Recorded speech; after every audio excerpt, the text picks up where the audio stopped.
Hello everyone, welcome back to GK Today. This is Sia and very good morning. Hope everyone is doing fine.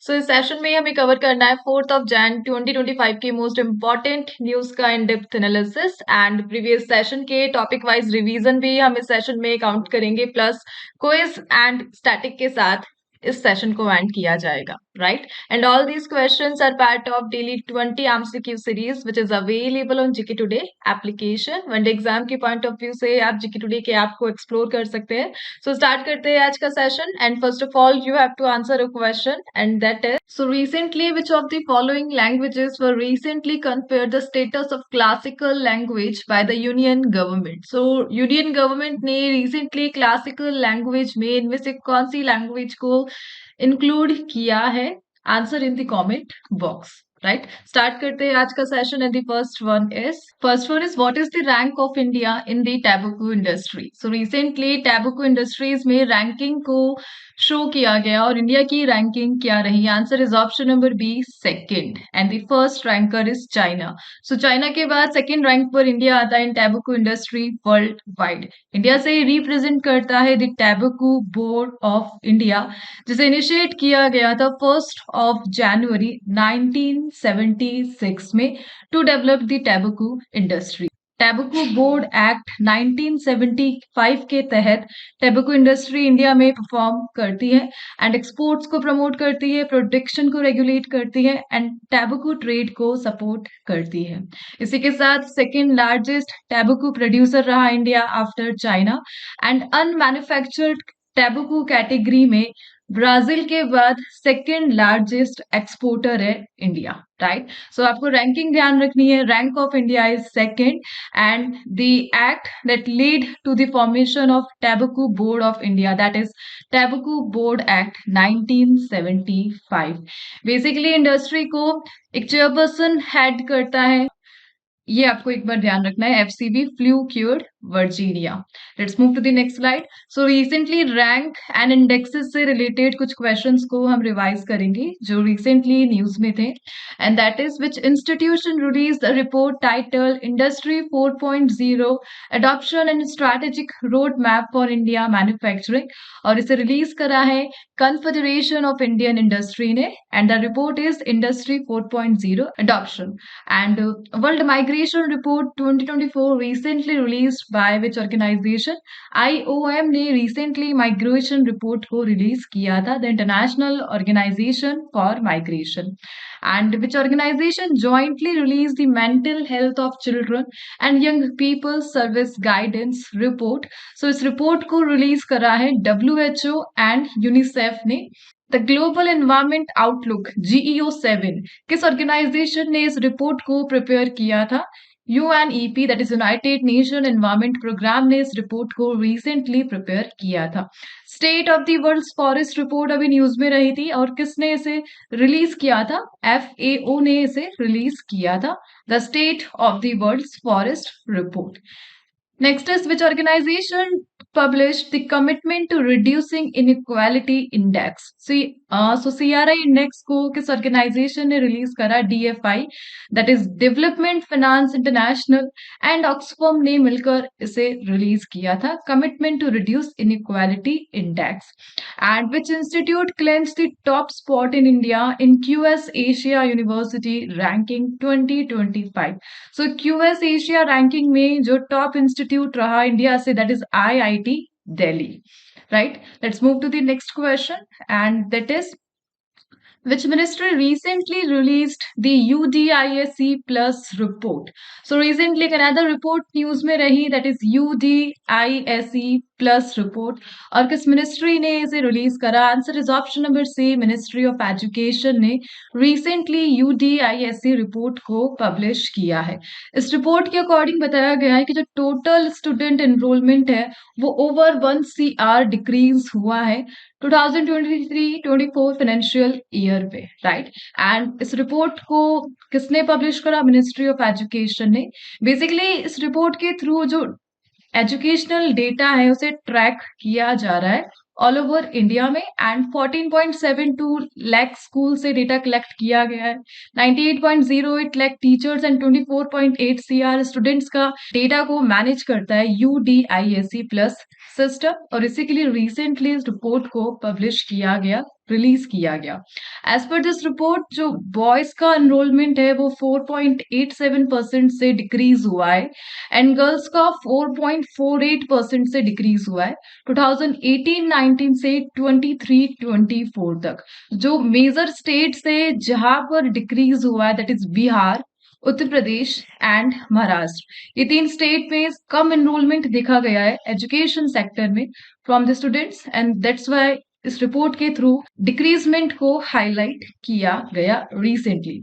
UDISC plus system की बात की जाए तो online portal है जो ministry of education के through manage किया जाता है एंड स्कूल डेटा से रिलेटेड डेटा को शो करता है, और बेसिकली 2018 में इसे स्टार्ट किया गया था। इस पोर्टल को 2018 में लॉन्च किया गया था और किसको रिप्लेस करके इसको बनाया गया था, that is DISC, district information system for education, right. So simply इस रिपोर्ट को रिसेंटली मिनिस्ट्री ऑफ एजुकेशन ने रिलीज करा एंड बिहार, उत्तर प्रदेश एंड महाराष्ट्र में एनरोलमेंट डिक्रीजमेंट देखा गया। Let's move to the next slide. इसी के साथ रिपोर्ट्स से रिलेटेड क्वेश्चंस तो हम ऑलरेडी रिवाइज कर चुके हैं, यहाँ पे उत्तर प्रदेश न्यूज में है, सो उत्तर प्रदेश से रिलेटेड कुछ करंट क्वेश्चंस को हम रिवाइज करेंगे। So recently which city has become the top tourist destination in Uttar Pradesh and that is Ayodhya. भस्म शंकर टेम्पल रिसेंटली न्यूज में रहा था, उत्तर प्रदेश के किस सिटी में located, that is Sambhal district में लोकेटेड है। And what is the name of the newly declared district in Uttar Pradesh for the management of 2025 Mahakumbh in Prayagraj, that is Mahakumbh Mela. And recently the Uttar Pradesh government launch the states first double decker electric bus service in which city, the city is Lucknow. से लखनऊ में state ने अपना पहला double decker electric bus को launch किया है। Turtle wild life sanctuary recently news में था, किस डिस्ट्रिक्ट में लोकेटेड है उत्तर प्रदेश के, दैट इज वाराणसी में लोकेटेड है। Recently the prime minister of India inaugurated a new airport उड़ान स्कीम के तहत, और उत्तर प्रदेश के किस डिस्ट्रिक्ट में इसे इनोग्रेट किया गया था, the district is Saharanpur. And recently the UP government has established country's first language museum of Hindi literature in which city, and that is Varanasi. So Varanasi में कंट्री का फर्स्ट लैंग्वेज म्यूजियम को रिसेंटली स्टार्ट किया गया जो हिंदी लिटरेचर पर बेस्ड है। Let's move to the next question and that is which state government recently launched 15-day campaign to promote reading culture among students. So recently students के among reading culture को promote करने के लिए एक 15-day campaign को initiate किया गया था from 1st of January, और किस state का initiative रहा, answer is option number D, Maharashtra. So recently Maharashtra ने launch करा है so that reading को promote किया जा सके among स्टूडेंट्स। इस इनिशिएटिव को higher and technical education minister Shri Chandrakant Patil ने अनाउंस किया था। सो चंद्रकांत पाटिल का नाम ध्यान रखना है, higher and technical education minister है इंडिया में। एंड इसी के साथ events like group reading, story telling and competition, इन्हें प्रमोट किया गया कॉलेजेस एंड यूनिवर्सिटीज के थ्रू। एंड इसी के साथ गवर्नमेंट का रेजोल्यूशन है कि इस कैंपेन को एनुअली जनवरी मंथ में स्टार्ट किया जाएगा सो दैट स्टूडेंट्स को ऑनर किया जा सके, रीडिंग को प्रमोट किया जा सके। सो महाराष्ट्र, बेसिकली महाराष्ट्र में अजंता केव्स आपको देखने को मिलेगी एंड यही का एक main festival that is Bail Pola. So Bail Pola it is associated with Maharashtra. Maharashtra का एक एनुअल फेस्टिवल है जो लॉर्ड शिवा को डेडिकेटेड है एंड बुलॉक कार्ट रेस से एसोसिएटेड है। और Buddhist rock cut architecture Ajanta caves, यह कहाँ पर लोकेटेड है, महाराष्ट्र में लोकेटेड है। इसी के साथ एक famous personalities that is the first CM of Maharashtra. So first CM कौन रहे थे महाराष्ट्र के, आंसर इज यशवंत राव चव्हाण। यशवंत राव चव्हाण 1960 में यह बने थे first CM of Maharashtra. Basically Indian National Congress से एसोसिएटेड थे, right. Let's move to the next question. Next is which two countries have become the full member of the European Union's Schengen area on 1st Jan 2025. So recently कौन से दो देश 1st Jan 2025 को European union के Schengen area के complete member बने हैं, full member? And the answer is option number B, Romania and Bulgaria. So recently Romania and Bulgaria ने यूरोपियन यूनियन के शेंगेन एरिया को ज्वाइन किया है. इससे पहले ये पार्शियल मेंबर थे शेंगेन के. एंड बेसिकली शेंगेन एरिया ये फ्री मूवमेंट को अलाउ करता है with a common visa policy under European union nation, right? So Romania and Bulgaria recently full member बने हैं. एंड इसी के साथ रोमानिया 2007 में यूरोपियन यूनियन को इस कंट्री ने ज्वाइन किया था. इसकी जो कैपिटल है Bucharest, it's a capital of Romania. And इसी के साथ Bulgaria Bulgaria recently full member बन चुका है. एंड इसका जो कैपिटल है that is Sofia. Sofia is the capital of Bulgaria. So recently ये दो कंट्री न्यूज में रही and their capitals respectively Bucharest and Sofia. इसी के साथ यूरोपियन यूनियन 2012 में यूरोपियन यूनियन को नोबेल पीस प्राइज मिला था. सो नोबेल पीस प्राइज कब मिला था? 2012. इसी के अलावा यूरोपियन यूनियन का एक defence organisation that is NATO, काफी टाइम न्यूज में रहता है नाटो. अभी रिसेंटली हमने पढ़ा था कि 32nd मेंबर जिसने नाटो को ज्वाइन करा है that is Sweden. So Sweden ने अभी 32nd मेंबर बना था एंड नाटो को रिसेंटली ज्वाइन किया था. इससे पहले 31st मेंबर फिनलैंड बना था. सो 2023 में फिनलैंड ने ज्वाइन किया था नाटो को. एंड ओवरऑल नाउ नाटो में 32 कंट्रीज है and basically they are from Europe and North America, right? और वर्ल्ड वॉर सेकेंड के बाद नाटो को स्टार्ट किया गया था with the signing of North Atlantic Treaty and Washington Treaty, right? So इसी के साथ यूरोपियन यूनियन से रिलेटेड ये 3 टर्म शेंगेन एरिया, इसमें टोटल 27 कंट्रीज है. नाटो इसमें टोटल 32 मेंबर स्टेट्स है and the European union, right? Let's move to the next question. So international affair से रिलेटेड कुछ क्वेश्चंस को हम रिवाइज करेंगे and that is John Mahama has been elected as the new president of which country? So recently John Mahama elect हुए the president. Answer is Ghana. So Ghana के president ये recently बने हैं. Next is genetically modified mosquito were recently released in which country of Africa to fight malaria? So GMO इन्हें recently release किया गया Africa की एक country में so that to fight malaria. Answer is Djibouti. And which country recently used an anaconda strategy against Taiwan? So Taiwan के against में anaconda strategy किसने use करी? That is by China. And recently India ने announce करा एक medical e-visa facility for citizens of which country? And that is for Bangladesh. Super typhoon Mani has hit which country recently? And that is Philippines को recently hit करा है super typhoon Mani ने. And recently who has been appointed as the ambassador of India to Algeria? And that is Swati Vijay Kulkarni. So Swati Vijay Kulkarni recently ambassador appoint हुई है to Algeria from India. Next is recently who has been re-elected as president of European Parliament. So recently European Parliament के president re-elect हुए and that is Roberta Metsola. So Roberta Metsola की reappointment हुई है as a president of European Parliament.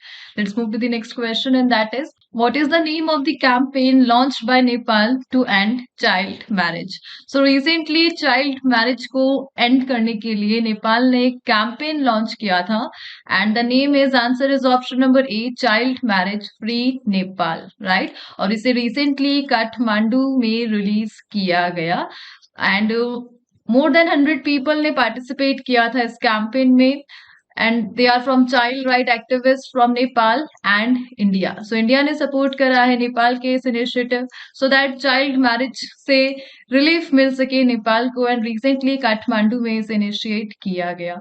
इस campaign को support मिला है by the Just Right for Children and Backward Society Education and 2030 ये target year रहने वाला है चाइल्ड मैरिज को एंड करने के लिए. इसी के साथ एज पर the data Nepal has the second highest child marriage rate in South Asia. तो साउथ एशियन कंट्रीज की बात करें तो नेपाल सेकेंड हाईएस्ट है. ओवरऑल 35% चाइल्ड मैरिज का परसेंटेज है from Nepal and the first one is Bangladesh. Bangladesh में 51% है। थर्ड नंबर पे अफगानिस्तान है विद 29% रेट। फोर्थ नंबर पे भूटान है with the rate of 26% and India का जो परसेंटेज है चाइल्ड मैरिज में 23% है। So second highest child marriage recently Nepal में रिकॉर्ड की गई और इसी के लिए नेपाल ने इनिशिएट करा है चाइल्ड मैरिज फ्री नेपाल। इसी के साथ नेपाल के जो prime minister that is KP Sharma Oli. So KP Sharma Oli ने इस इनिशिएटिव को रिसेंटली इनिशिएट किया था and the campaign is child marriage free Nepal. इसी के साथ एक फेमस टेम्पल काठमांडू में लोकेटेड है that is a UNESCO world heritage site and that is Swayambhunath. So Swayambhunath it is associated with Nepal and UNESCO के वर्ल्ड हेरिटेज साइट में काउंट किया जाता है। एक मेजर रिवर जो काठमांडू से फ्लो होती है that is Bagmati river. So Bagmati river ये नेपाल से एसोसिएटेड है। Fine, let's move to the next question. So Nepal की यहाँ पे बात की जा रही है। सो नेपाल से रिलेटेड कुछ पास्ट क्वेश्चंस को हम रिवाइज करेंगे। इंडिया एंड नेपाल के काफी जॉइंट प्रोजेक्ट्स अभी हमने देखे थे and that is recently Nepal has exported electricity to which country through India's electricity grid. So recently Nepal ने इंडिया के इलेक्ट्रिसिटी ग्रिड से एक अनदर कंट्री को इलेक्ट्रिसिटी एक्सपोर्ट करी थी and that is Bangladesh. Which city of Nepal recently recognized as a healthy city by the World Health Organization and that is Dhulikhel. So recently Dhulikhel ये बनी है the health city by the WHO and recently what forms of assistance is India providing to Nepal, Maldives, Sri Lanka, Bangladesh and Mauritius under the UN initiative and that is early warning weather system. So a type of assistance that is by India and that is early warning weather system. Recently where was Nepal India International Sanskrit Conclave held and the location is Kathmandu, Nepal में recently Sanskrit conclave हुआ था and recently Nepal ने एक city को अपनी tourism capital declare किया था and that is Pokhara. So Pokhara बना है recently the tourism capital of Nepal. Next is what is the amount of hydro power India has agreed to purchase from Nepal according to the recent agreement sign between the two countries. So agreement के तहत India approx 10,000 megawatt hydro power purchase करेगा from the Nepal and recently S Jaishankar co-chaired the seventh meeting of the India-Nepal Joint Commission in which year इंडिया-नेपाल joint commission was set up. सो 1987 में इस joint commission को initiate किया गया था so that strategic relations को enhance किया जा सके between Nepal and India and recently इसकी 7th मीटिंग को एस जयशंकर ने को चेयर किया था with the Nepal minister. Let's move to the next one and that is which year has been declared the year of reforms by the Ministry of Defense to modernize the armed forces. So recently year of reform किस year को declare किया गया है by the ministry of defence so that arm forces को modernise किया जा सके and answer is option number B 2025. So recently the union minister that is Rajnath Singh defense minister इन्होंने 2025 को डिक्लेयर किया है the year of reform so that हमारा जो आर्म फोर्स है उसे मॉडर्नाइज करने में हेल्प मिले एंड इसी के लिए 2025 को ईयर ऑफ रिफॉर्म डिक्लेयर किया गया और इसी के लिए रिसेंटली एक मीटिंग को लीड किया था राजनाथ सिंह ने so that defence reforms and projects को एसेस किया जा सके आकलन किया जा सके एंड 2025 को इस मीटिंग में डेजिग्नेट किया गया the year of reforms and arm force को मॉडर्नाइज करना विद एडवांस टेक्नोलॉजी कैपेबिलिटीज को इम्प्रूव करना इक्वाइजेशन को सिंप्लीफाई करना एंड वेटरन्स को सपोर्ट करना ये मेन एम रहने वाला है मिनिस्ट्री ऑफ डिफेंस के इस इनिशिएटिव का राइट। इसी के साथ मॉडर्नाइज यहाँ वर्ड यूज हो रहा है सो मॉडर्नाइज से एक टर्म न्यूज में आता है that is artificial intelligence. So AI को द फादर ऑफ एआई किन्हें कहा जाता है the father of AI that is John McCarthy. So John McCarthy को फादर ऑफ एआई कहा जाता है 1955 में इन्होंने एआई टर्म कॉइन किया था काफी इंपॉर्टेंट है इनका नाम John McCarthy right. Let's move to the next question. So defence से रिलेटेड कुछ क्वेश्चंस को हम रिवाइज करेंगे and that is Patriot air defense system recently mentioned in the news was developed by which country?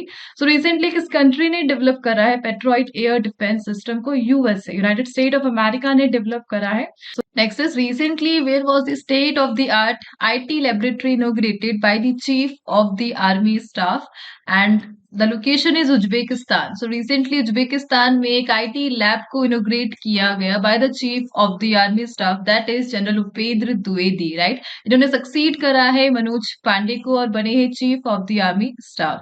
Next is Pinaka multi barrel rocket launch system which was seen in the news is developed by which organisation and DRDO ने ही develop करा है पिनाका को. तेजस light combat aircraft इसे किसने develop किया है? By DRDO Tejas. And where was the bilateral military exercise between India and Singapore Agni warrior 2024 held and the location is Maharashtra. Recently, the Indian Coast Guard conducted India's largest national maritime search and rescue exercise in which city? The city is Kochi. And recently, which organization successfully tested the phase second ballistic missile defense system? And the organization is DRDO. So DRDO की initiative रही तेजस Pinaka and the ballistic second phase second missile system. Let's move to the next question, and that is next is who has been honored with the Gangadhar National Award for Poetry 2023. So recently Gangadhar National Award के winners announce किए गए and 2023 के लिए किसने जीता है poetry category में? And answer is option number C Pratibha Satpathy. So recently Pratibha Satpathy ने जीता है the Gangadhar national award for poetry. Famous Odia poet है एंड संबलपुर यूनिवर्सिटी से बिलोंग करती है. एंड 1960 में इनकी एक पोयम फेमस रही थी that is Shesha Janha and it is associated with Pratibha Satpathy and Odisha से बिलोंग करती है. एंड काफी मल्टीपल लैंग्वेजेस में शेषा जनहा को ट्रांसलेट किया गया था after 1960. And Gangadhar national award 1989 में इसे स्टार्ट किया गया था.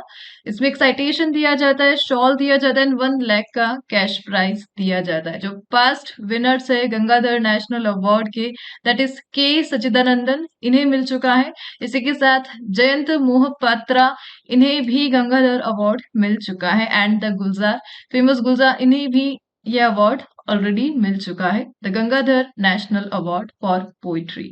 एंड इसी के साथ पोइट्री से associated other awards just like Saraswati सम्मान. सो 1991 में फर्स्ट अवार्ड दिया गया था सरस्वती सम्मान का to the legendary Harivansh Rai Bachchan. इसी के साथ लास्ट 33rd अवार्ड जीता था प्रभा वर्मा ने और उनके रौद्र सात्विकम वर्क के लिए. एंड द 32nd अवार्ड गया था तमिल राइटर शिवा शंकरी को for her novel Surya Vamsham. Right, so Saraswati Samman के last two winners 33rd that is Prabha Varma and 32nd that is Shiva Shankari. And इसी के साथ साहित्य अकादमी अवार्ड्स अभी रिसेंटली हमने देखे थे, इनके इंग्लिश और हिंदी के जो अवार्डीज थे रिसेंटली उन्हें ये अवार्ड दिया गया था. बेसिकली साहित्य अकादमी अवार्ड को 24 लैंग्वेजेस में दिया जाता है जिसमें से 22 तो 8th शेड्यूल से ली गई है and the other English and Rajasthani. Right? Let's move to the next question. So awards and honors से related कुछ questions को हम revise करेंगे. Person in news से associated. Which ministry recently won the National Award for E-Governance 2024 for Poshan Tracker Initiative? So recently E-Governance Award किस ministry को मिला है उनके पोषण ट्रैकर इनिशिएटिव के लिए and that is Ministry of Women and Child Development. And which prestigious military honor was recently awarded to 4th Battalion of Indian Army's Mechanized Infantry and that is president colour दिया गया था जो कि British के queen colour से inspired है. Next is which states natural farming model won the 2024 Gulbenkian prize for humanity. So Gulbenkian prize for humanity है किसे दिया गया था? आंध्र प्रदेश ने जीता था इनके नेचुरल फार्मिंग मॉडल के लिए. And where was the 24 international mother Teresa award ceremony held and the location is Dubai में हुई थी. And who has been appointed as the director in the department of promotion of industry and internal trade and that is Pratima Singh. So recently Pratima Singh ये बनी the director in DPIIT department. Next is recently who becomes the youngest female to climb highest peaks in all 7 continents. So seven continent की all highest peak को climb करने वाली the youngest female and that is Kamya Karthikeyan, right? Kamya Karthikeyan, recently हमने इनके बारे में पढ़ा था। And which Indian conservation scientist was conferred the Harry Messel award at the 5th IUCN SSC leaders meeting in Abu Dhabi and that scientist is Vibhav Kumar Talukdar. इन्हें ये award मिला था, द हैरी मेजल अवार्ड।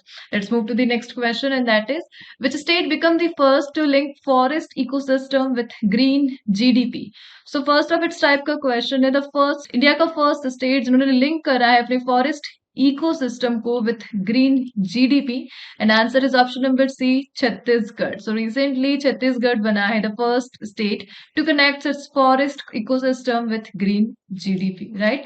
सो इस प्लान के तहत forest services just like clean air, water conservation, biodiversity, इनको value किया जाएगा, इनहेंस करने में इनिशिएट किया जाएगा एंड इकोनॉमिक ग्रोथ को बैलेंस करना विथ एनवायरमेंटल केयर, ये मेन ऑब्जेक्टिव है छत्तीसगढ़ के इस न्यू इनिशिएटिव का। ओवरऑल छत्तीसगढ़ में 44% फॉरेस्ट कवर है और डेवलप्ड इंडिया 2047 के साथ अलाइन करेगा छत्तीसगढ़ का यह इनिशिएटिव विजन फॉर सस्टेनेबिलिटी के लिए, right? So green GDP for forest ecosystem recently Chhattisgarh ने इनिशिएट किया। Let's move to the last question and that is where was the 24th Rashtriya Vanvasi Krida Pratiyogita national sports for forest dwellers held? So recently 24th edition हुआ राष्ट्रीय वनवासी क्रीड़ा प्रतियोगिता का और कहाँ पे हुआ? Answer is option number B, Raipur में हुआ द वनवासी क्रीड़ा प्रतियोगिता और छत्तीसगढ़ रायपुर में। सो बेसिकली ट्राइबल एथलीट्स ने इसमें पार्टिसिपेट किया था from all over India including the Andaman and Nicobar and Manipur. Over 800 tribal youth from 33 province ने पार्टिसिपेट किया था फुटबॉल स्पोर्ट्स में, आर्चरी स्पोर्ट्स में, और इसे ऑर्गेनाइज किया था द वनवासी विकास समिति ने, राइट? सो रिसेंटली वनवास विकास समिति ने ऑर्गेनाइज किया रायपुर में द 24th एडिशन ऑफ राष्ट्रीय वनवासी क्रीड़ा प्रतियोगिता। इसी के साथ Andaman and Nicobar, what is the capital of Andaman Nicobar island? That is port Blair और इंडियन ओशन में लोकेटेड है। यहाँ की एक फेमस इंडिजिनस ट्राइब जो अंडमान एंड निकोबार में पाई जाती है in the north sentinel island, that is Sentinelese. So indigenous tribe है ये अंडमान एंड निकोबार आइलैंड की, राइट? इसी के साथ इस सेशन को यहाँ एंड करते हैं, बढ़ते हैं नेक्स्ट स्लाइड पे। एंड नेक्स्ट स्लाइड पे हम जो आज के क्विज के question that is related with important days and events